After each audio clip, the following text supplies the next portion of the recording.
మీ అందరికీ ప్రభు అయిన యేసుక్రీస్తు నామమున నా వందనములు. జాన్ గిడ్డి జీవిత చరిత్ర 3 భాగాలు కనుక మొదటి 2 భాగాలు ఎవరైతే చూడని వారు ఉన్నారో డిస్క్రిప్షన్లో లింక్ ఉంది, వెళ్ళి చూడండి. ఇక 3వ భాగం. ఒకరోజు దేవుడు జాన్తో ఇలా మాట్లాడాడు. నీవు నా కొరకు ఎన్ని ఆత్మలు సంపాదించావు? నీ చేతిలోని ఆ పిస్తోల్ ఏమిటి అని అడిగినప్పుడు అతడు తన ఆత్మరక్షణ కొరకు దాన్ని తనతో ఉంచుకున్నానని చెబుతాడు. ఆ పిస్తోల్ నీ వద్ద ఉన్నప్పుడు నీ భార్య ప్రాణం రక్షించుకున్నావా? లేదు కదా. ఆ పిస్తోల్ నీ వద్ద ఉన్నంత కాలము నిన్ను నీవు కాపాడుకోలేవు, నేను నిన్ను వాడుకోలేను అని దేవుడు చెబుతాడు. ఆ మాటకు జాన్ చాలా సిగ్గుపడి ఆ పిస్తోల్ని దూరంగా విసిరివేస్తాడు.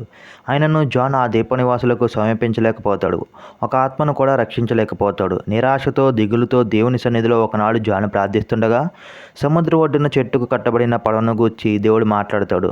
వెంటనే ఆ దీపనివాసుల రక్షణ కన్నా తన ప్రాణరక్షణను మెండగా ఎంచుకున్నానని గ్రహించి వెంటనే గొడ్డలితో పడవను ముక్కలుగా నరికివేస్తాడు. క్రమేణా ఆ దీపవాసులకు సైగలతో మాట్లాడటం నేర్చుకుంటాడు. వారిని తనకు దగ్గరగా రానిస్తాడు.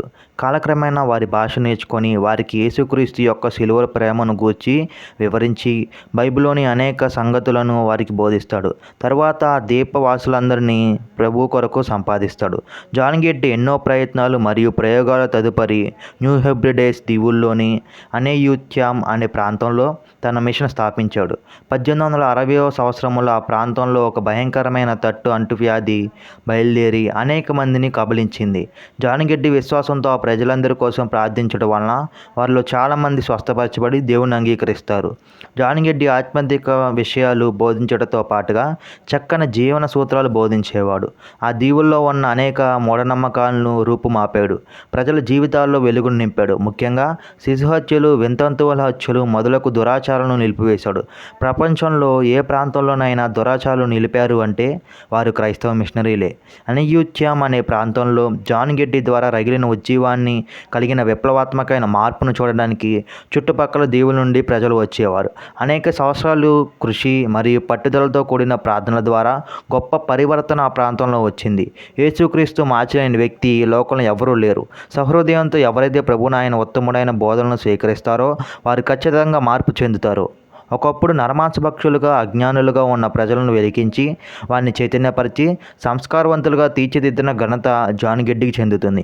1860వ సంవత్సరంలో ఆ దీవులోని అనిల్ కాహట్ అనే ప్రాంతంలో ఒక పెద్ద చర్చి నిర్మించారు. దాన్ని జాన్ గిడ్డి దగ్గర నుండి పర్యవేక్షించాడు. 101 అడుగుల పొడవు మరియు 41 అడుగుల వెడల్పు గల ఆ చర్చి ఘనంగా నిర్మించబడింది. నిర్మాణంలో సమయం 18 నెలలు. దేవుని ప్రజలందరూ ఆ పనిలో నిమగ్నమై దేవుని మహిమపరిచారు.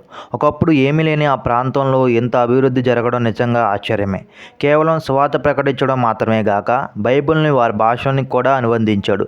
జాన్ గిడ్డి వారు మాట్లాడే భాష నేర్చుకొని వ్యాకరణ వ్రాసి ఆ తరువాత ఇంగ్లీష్లో ఉన్న నూతన నిబంధనలను కొద్దిగా అనువదించి ఆస్ట్రేలియాలో వాటిని ముద్రించి తిరిగి తీసుకొని వచ్చి అక్కడ ప్రజలకు అందించాడు.